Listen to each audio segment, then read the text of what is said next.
Congrats, John. Thank you. There was a lot that went into this fight. Of course, the rematch, last fight on your contract.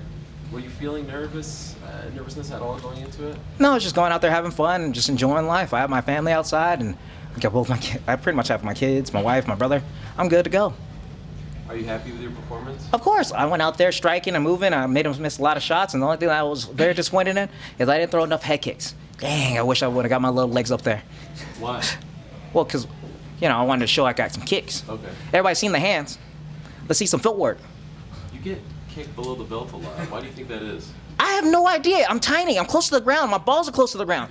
Like, you figure they'd be kicking me in the body or in the head, and they keep on kicking my nuts. Oh, dude, I'm like so sore. I've been walking around like trying to come do all the media stuff, and I was like, they're like, John, well, you gotta go pee. It's like, nah, man, they're just sore.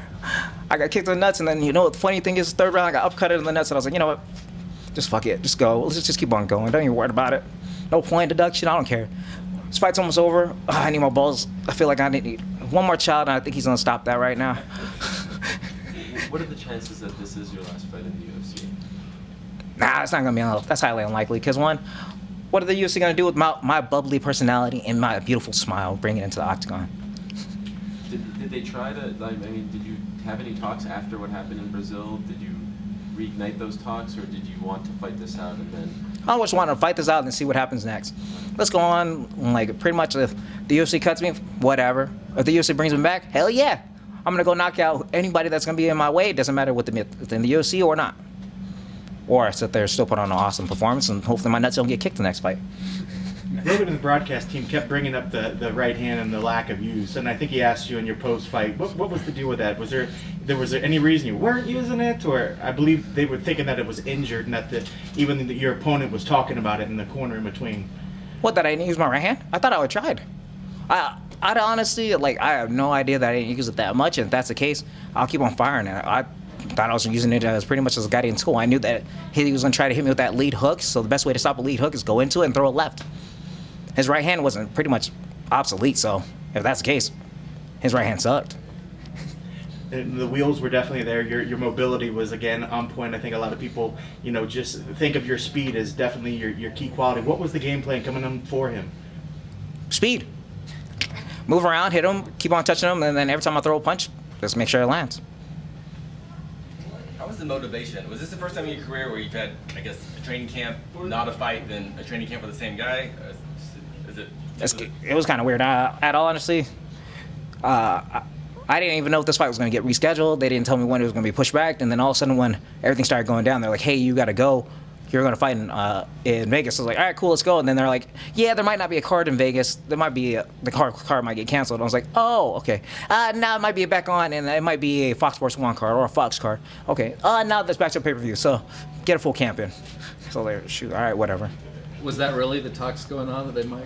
Yeah, that's what really the talks were going on. I was like, all right, y'all tell me whatever it's going to do. I'm going to keep on training, and then if I fight, I fight. If I don't, I don't.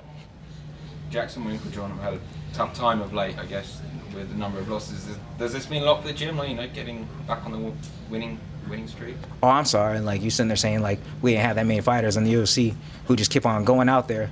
We might have a lot of losses, but at the same time, not every team in the professional sports world has an amazing run all the time. With Broncos, Patriots, everybody, Lakers. Everybody else has little dry spells. We just had one too, and you know what? We got back on the horse and on a winning track. Does that discussion even come up in the gym? I mean, you guys talk about that, as you're working out, and we got to get one this weekend, I mean, does that even come up in discussion? No, not really. We're like, oh, hell yeah, you're fighting? Oh, yeah, that's awesome. Go for it.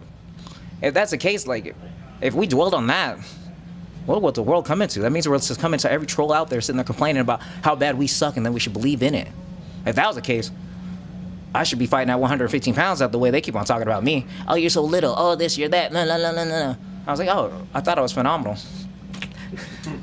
And just to have some closure after what happened in Brazil, were you compensated at all for any of that? I did get compensated a portion of my out of my fight purse. Okay. I just wanted more of it. I was being greedy, but at the same time I came out, I won, I got both my checks, and now I'm ready to go. So it was a portion of your show? A portion of the show, yeah. Nah, it was like... It's 50%? Is there... Nah, it wasn't even 50%. But at the same time, they gave me enough money, so I had to get that. And I did get my Reebok money, so that actually helped out too. For the last fight? Yes. Did you know what? Like, how do they come up with the number that they gave you? If it's not 50%. I have no idea, to tell you the truth, but like, as long as they gave me something, so I went out there and did something because I knew I went out there to make weight. He didn't. He came in overweight, and not only did he come up overweight, he came up heavier than what he showed up on Tuesday. So I thought I was like, oh hell yeah, I was on the green. Oh, what's up? Show money, what? And they're like, nope. And I was like, okay, what's the point of show money? Whatever. Is that what you were pushing for, show money? I was, but you know, I was hoping to get something other than nothing, and I got something, so I'm okay with it. Well, I didn't get my full show money, but I got some money. Did you actually get the money that they, like, has it? Yeah, they actually gave it to me. It was already in my bank account right after me and you talked. Okay. Tell you the truth, as that aired, the next day I got money. I was like, oh, thank you, Ariel Wani. Is that something that you think about, like, as you're training? Like, man, what if my guy doesn't show up? I mean, because you're out the money out of your pocket to do all this. Honestly, that's probably every fighter's big fear. Like, the only way we get paid is to show up and fight. We don't get money like every day, every week, like how most people do, and they're like, oh hell yeah, here comes your money, here comes your check. And at the end of the day, like, we fight, we win, we make our money. It's not like boxing where we get a guaranteed a guaranteed win money. Here's your whole fight for us, boom. If that was the case, I'd be fighting Tyson every day or every weekend, losing $50 million. You're gonna fight Tyson? Hell yeah, how much? 50 million? Sign me up. Now that this is all behind you, what do you hope to do next? Go beat up somebody else? I'm gonna go, anyone. At all, what I'm gonna go do right now is I'm gonna go enjoy Vegas. Got my kids here. We're gonna go celebrate my son's birthday. It was last weekend. I didn't get to go do anything for him then. Now we're gonna go circus, go ride a couple rides, go do some crazy stuff, and enjoy the time. Did your kids usually come to your fights? Yeah. Or is this not the first time? No, we went to Disney World, remember? We went to Orlando, knocked out Van Buren, and we went to spend the whole week out in Disney World. Are they in the arena? Yeah. Okay, wow. Gave them hugs and kisses on the way out, and they're like, oh, Daddy. They had my shirt on. They're like, yeah. And my little daughter was like, you're number one. Daddy number one. Daddy number one. So I was like, yeah. And my son was like, Dad, you're sweaty. Ugh. And I was like, give me a kiss anyways, boy. Will you even explore free agency? Do you want to talk to other organizations, or are you only... I honestly, I don't want to go anywhere else because I love the UFC so much. If they don't love me as much as I love them, then I will go to somewhere else, and my heart will be broken. But it doesn't mean that this is the last ride for me. Thanks, Sean. You're welcome.